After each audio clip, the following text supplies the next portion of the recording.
BA second year की economics की class में अपनी थर्ड यूनिट कंप्लीट हो चुकी है। फर्स्ट यूनिट के कुछ चैप्टर कर चुके हैं।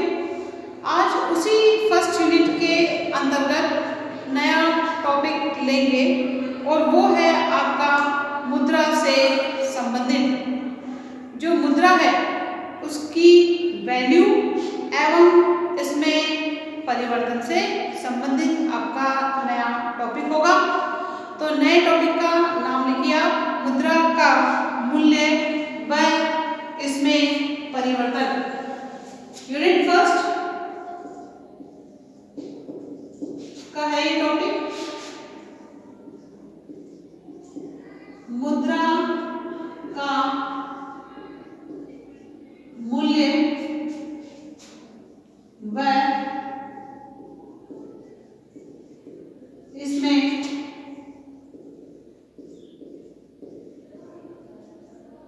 परिवर्तन के बारे में चर्चा करेंगे। मुद्रा से रिलेटेड ये चैप्टर है। इसके बारे में पिछली क्लासों के अंतर्गत मुद्रा की पूर्ति की अवधारणाएं वगैरह पढ़ी थी।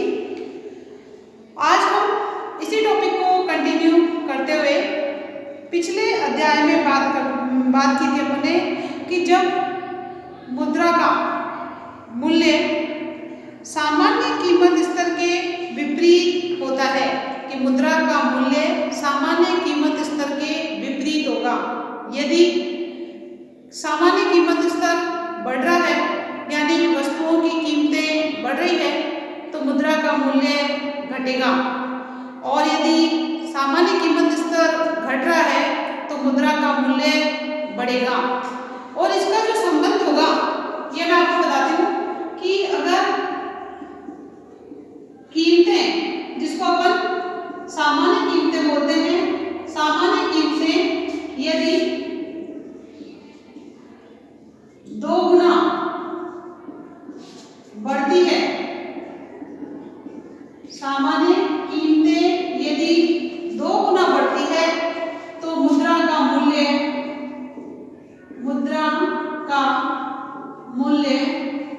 आधा हो जाता है, 1/2 हो जाता है।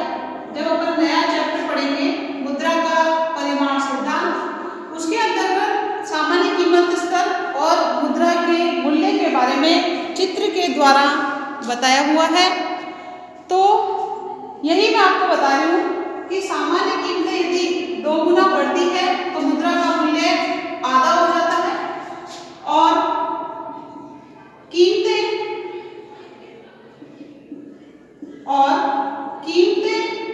यदि 1/2 घट जाती है तो मुद्रा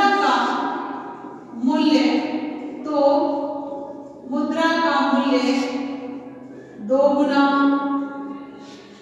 बढ़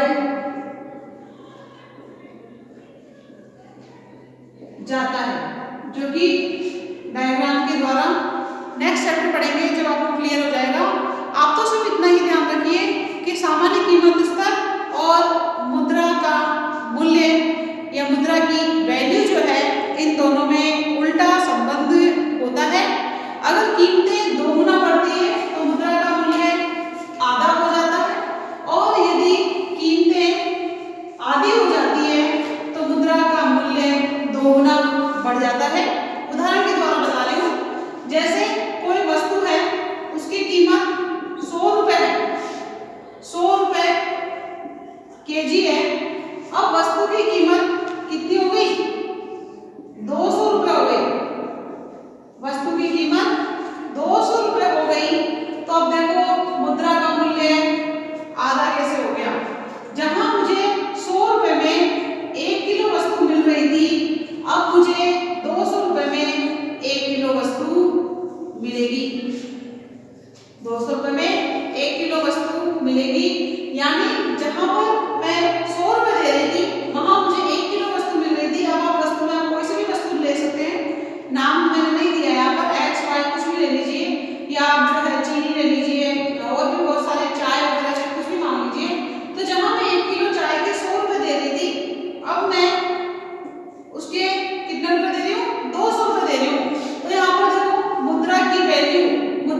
कीमतें जो है दुगनी हो गई, कीमतें दुगनी हो गई, और अगर मैं अभी भी 100 रुपए देती हूँ तो मुझे उसकी आधा किलो मात्रा ही मिलेगी। अगर मैं 100 रुपए दे रही हूँ तो पहले जहाँ मुझे 1 किलो चाय मिल रही थी, अब उसकी जगह मुझे आधा किलो चाय ही मिलेगी। कहने का मतलब जब कीमतें डबल हो जाती है तो मुद्रा का मूल्य आधा हो जाता है।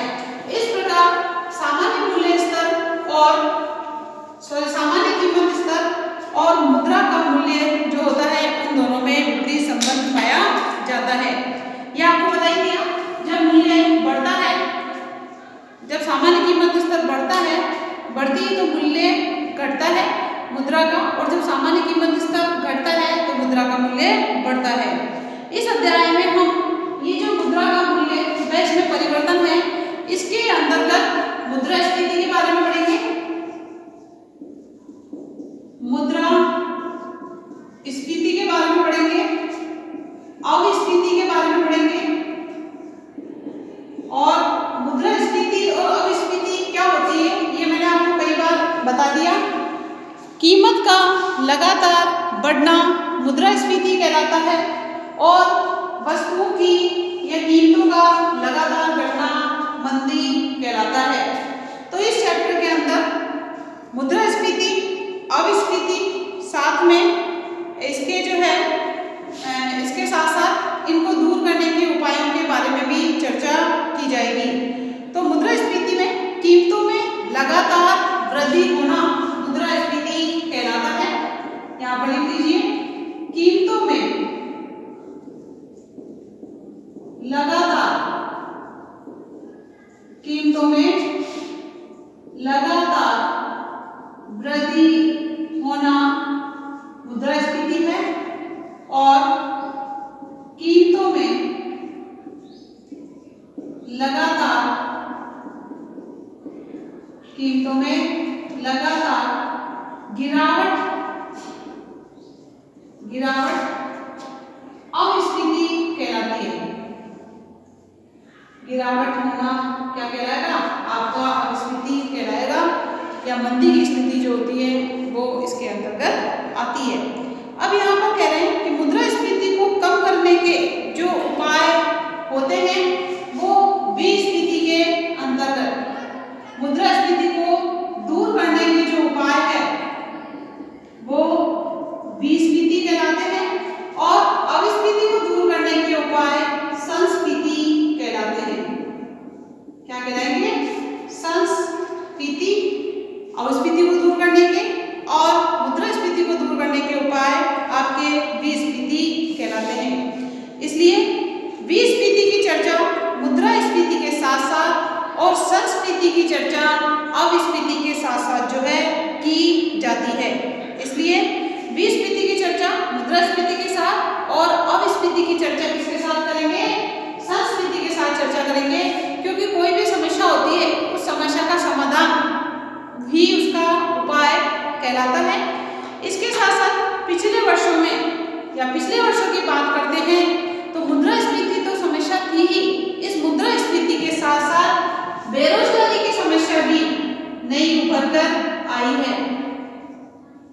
मुद्रास्फीति जिसको महंगाई बोलते हैं, तो मुद्रास्फीति के साथ साथ जो बेरोजगारी की समस्या पाई जाती है कि व्यक्ति महंगाई से कब लड़ सकता है, व्यक्ति महंगाई से लड़ सकता है जब उसको रोजगार प्राप्त है, लेकिन जब व्यक्ति को रोजगार प्राप्त नहीं है, वो बेरोजगार है और साथ में महंगाई लगातार बढ़ती जा रही है, तो ये जो समस्या है ये समस्या कहलाती है आपकी स्टैगफ्लेशन की। क्या कहलाती है, स्टैगफ्लेशन, या जो है स्टैगफ्लेशन, या इसका दूसरा नाम भी है, आप स्टैगफ्लेशन के नाम से भी याद कर सकते हैं, या इसको जो कहते हैं रिस्कफ्लेशन,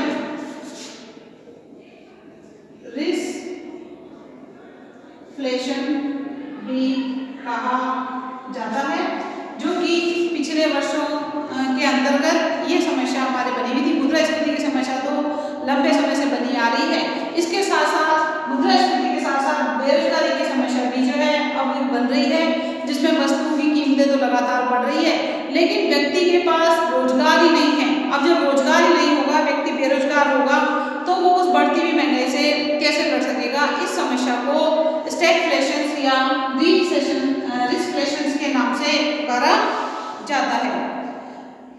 मुद्रास्फीति की समस्या जो है, ये एक देश की समस्या नहीं है, ये विश्वव्यापी समस्या है। ये सिर्फ विकसित देश की ही समस्या या विकासशील देश की समस्या नहीं है, ये तो पूरे विश्वव्यापी समस्या यानी पूरे विश्व में पाई जाने वाली समस्या है।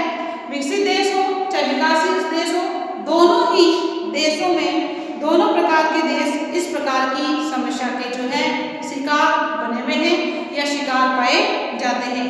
मुद्रास्फीति को अर्थव्यवस्था का सबसे बड़ा शत्रु माना जाता है। क्यों? क्योंकि अगर देश में मुद्रास्फीति हो जाएगी तो हमारे देश में तो वस्तुओं की कीमतें बढ़ी हुई हैं, लेकिन साथ में कीमतें बड़े होने के कारण बड़ी भी होने के कारण निर्यात की मात्रा भी कम हो जाती है, जिससे हमारे निर्यात उद्योगों को भी जो है काफी नुकसान पहुंचता है। दूसरी प्रमुख समस्या, पहली प्रमुख समस्या तो आपकी मुद्रास्फीति की है, और दूसरी प्रमुख समस्या जो है वो हमारी साथ में बेरोजगारी की पाई जाती है। और हमारे देश की अगर अपन बात करते हैं तो हमारे देश में तो जनसंख्या वैसे भी बहुत ज़्यादा है। अगर इस बढ़ती हुई जनसंख्या के लिए अगर रोजगार की व्यवस्था नहीं की जाए या व्यक्ति बेरोजगार हो जाए, नई नई मशीनों को या नई नई तकनीकियों को यूज करके, इससे धनी वर्ग तो धनी हो जाएगा, गरीब वर्ग और ज़्यादा गरीब होकर पिछड़ी हुई स्थिति में आ जाएगा। इस प्रकार जब मुद्रास्फीति और बेरोजगारी दोनों एक साथ पाए जाते हैं, तब आर्थिक समस्या और भी ज़्यादा जटिल हो जाती है कि पहले ही हम इस पहली समस्या से दूर नहीं हुए और दूसरी समस्या और साथ में जुड़ गई, तो समस्या क्या हो जाएगी, समस्या और ज़्यादा बड़ी हो जाती है। इस प्रकार समस्या जटिल हो जाती है। अर्थशास्त्रियों के समक्ष आज भी मुख्य प्रश्न यही बना हुआ है कि मूल्य स्थिरता और पूर्ण रोजगार एक साथ कैसे प्राप्त किया जाए। मूल्य स्थिरता, मुद्रास्फीति जो कीमतें बढ़ रही है उसकी जगह देश में क्या करना है, मूल्य स्थिरता की स्थिति लानी है। जब मूल्य स्थिरता की स्थिति आएगी यानी कीमतों में ज्यादा उतार चढ़ाव नहीं होंगे, कीमतें स्थिर बनी रहेगी, तभी तो देश की अर्थव्यवस्था में विकास होगा और साथ में जो बेरोजगारी है उसके लिए पूर्ण रोजगार या पूर्ण रोजगार, ये दोनों चीजें करके ही अर्थव्यवस्था में जो स्टैगफ्लेशन की समस्या है उसको दूर किया जा सकता है। अर्थव्यवस्था में ये जो बड़ी समस्या पाई जा रही है इससे निजात पाया जा सकता है मूल्य स्थिरता और पूर्ण रोजगार की स्थिति को प्राप्त करके। इसके बाद अपन मुद्रास्फीति की परिभाषा के बारे में लिखेंगे। आप इसका जो है स्क्रीनशॉट ले लीजिए, इसके बाद मुद्रास्फीति की परिभाषा करते हैं।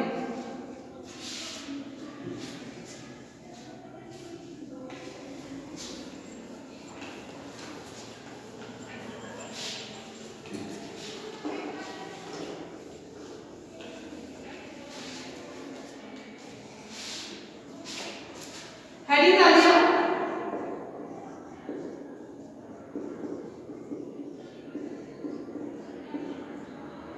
मुद्रास्फीति की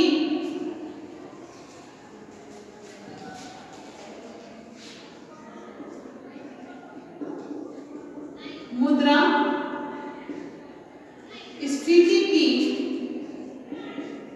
परिभाषा।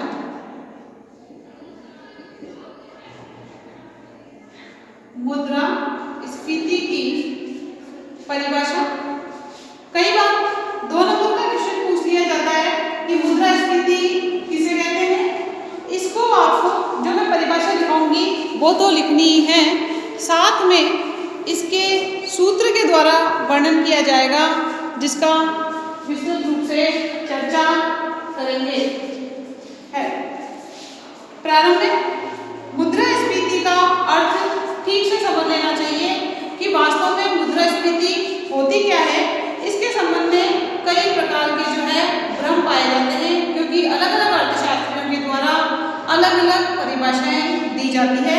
इसलिए जब सामान्य मूल्य स्तर में बढ़ने की प्रवृत्ति पाई जाती है तो हम उसे मुद्रास्फीति कहते हैं।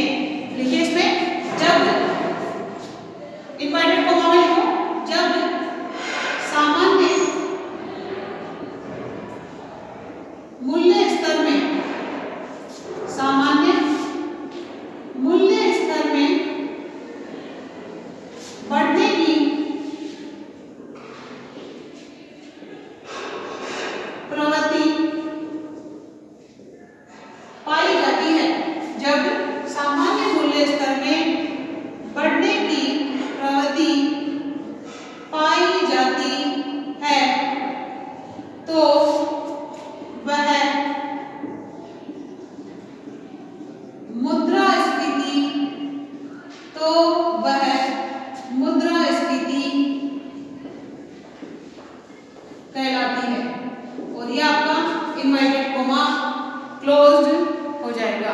आपको यही परिभाषा लिखनी है कि जब सामान्य मूल्य स्तर में बढ़ने की प्रवृत्ति पाई जाती है तो वह मुद्रास्फीति कहलाती है। एक दो वर्षों में कीमतों का बढ़ना मुद्रास्फीति नहीं कहलाता है।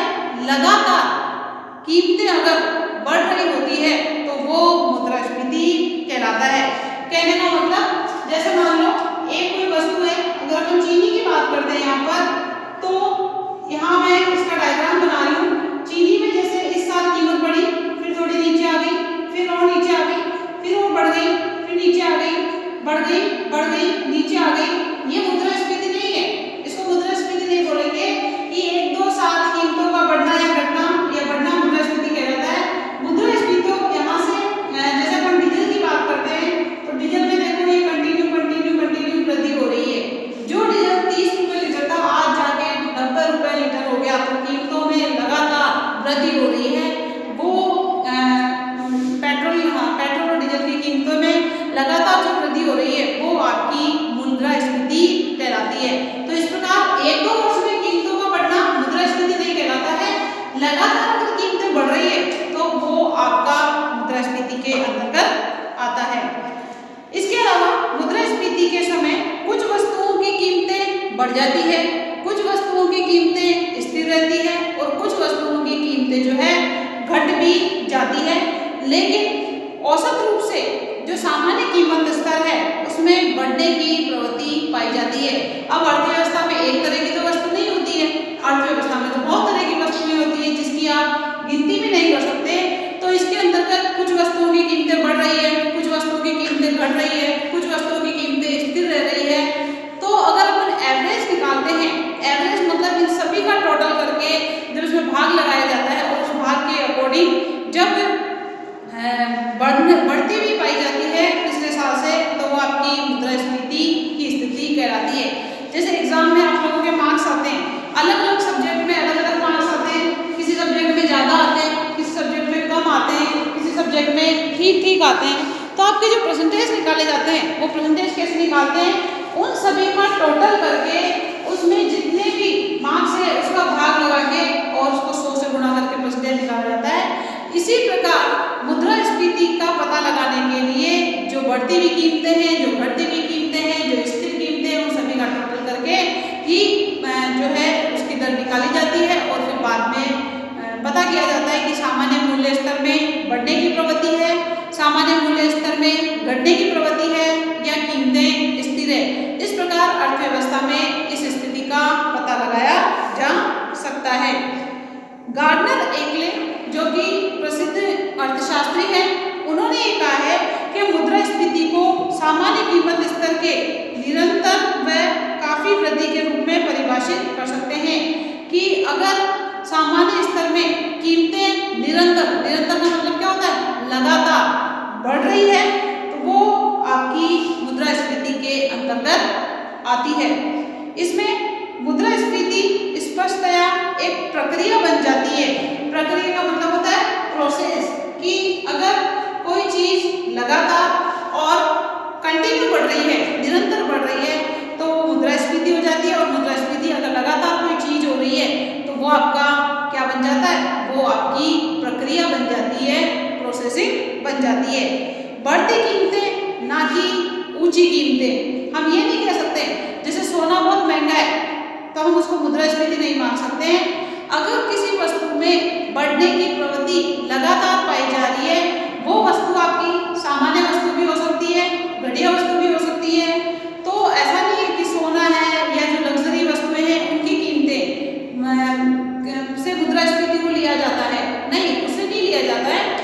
सिर्फ हमको ये देखना है कि ऐसी वस्तु जिसमें कीमतें लगातार अगर बढ़ रही है तो वो आपकी मुद्रास्फीति से आएगा। इसका मतलब बढ़ती कीमतें ना कि ऊंची कीमतें। कोई वस्तु की ऊंची कीमत आप उसको मुद्रास्फीति में नहीं मान सकते हो। मुद्रास्फीति के अंदर अपने को ये मानना है लगातार अगर किसी वस्तु की कीमत में वृद्धि हो रही है तो वो आपकी मुद्रास्फीति के अंतर्गत आती है। इस प्रकार मुद्रास्फीति की परिभाषा आपको देनी है। अब बात करते हैं इसके सूत्र की कि इसका या मुद्रास्फीति को कैसे निकाला जा सकता है, इसके बारे में। गार्डनर-ऐटली की जो परिभाषा है, जो मैंने अभी आपको बताई है कि इसके अंतर्गत जो है लगातार कीमतों का बढ़ना और लगातार कोई चीज हो रही है तो वो आपकी प्रक्रिया बन जाती है। वो बढ़ती हुई कीमतें ना कि ऊंची कीमतें। इसके अंतर्गत 3 बातें बताई गई है मुद्रास्फीति के अंतर्गत, जो मैं आपको बताती हूँ और वो आपको एग्जाम के अंदर भी लिखनी है। सबसे पहली बात है, मुद्रास्फीति में कीमत स्तर में लगातार व उल्लेखनीय मात्रा में वृद्धि होती है। मुद्रास्फीति में कीमतों में मुद्रास्फीति में कीमतों में लगातार व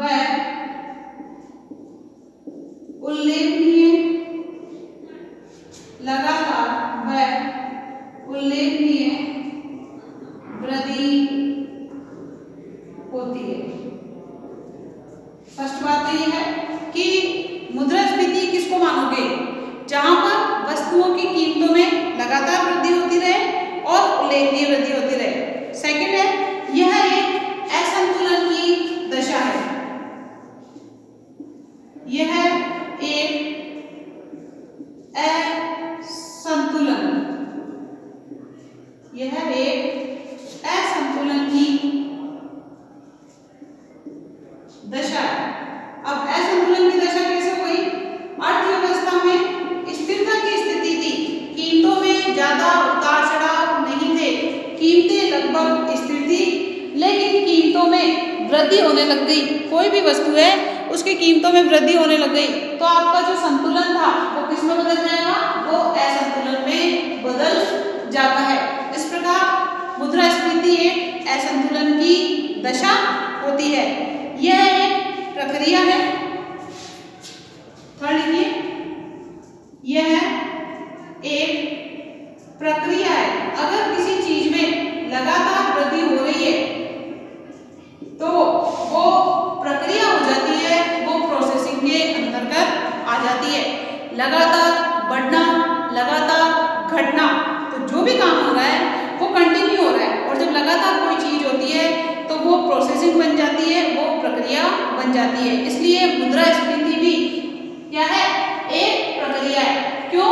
क्योंकि मैंने आपको पहले बता दिया, मुद्रास्फीति कीमतों का लगातार बढ़ना मुद्रास्फीति कहलाता है, सामान्य कीमत स्तर का बढ़ना मुद्रास्फीति कहलाता है, और 1-2 वर्ष में कीमतों का बढ़ना मुद्रास्फीति नहीं, कीमतों का लगातार बढ़ना। अब लगातार जब कोई चीज होती है तो वो आपकी क्या बन जाती है? प्रक्रिया बन जाती है, प्रोसेसिंग बन जाती है। नेक्स्ट बात करते हैं, इसका विश्लेषण प्रावेगिक की सहायता से किया जाना चाहिए। फोर्थ, किसका विश्लेषण? मुद्रास्फीति का। इसका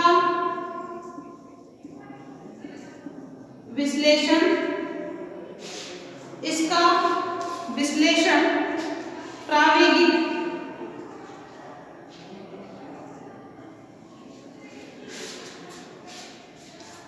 का मतलब क्या होता है? बताया था आपको मैंने, फर्स्ट चीज में भी पढ़ा होगा आप लोगों ने, स्थिति, प्रावेगिक, तुलनात्मक, 3 चीजें होती है। इसका विश्लेषण प्रावेगिक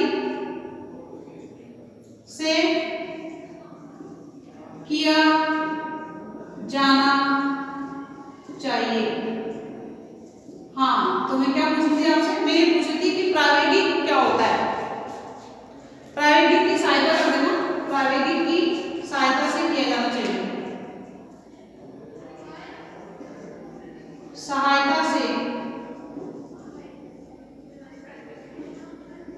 किया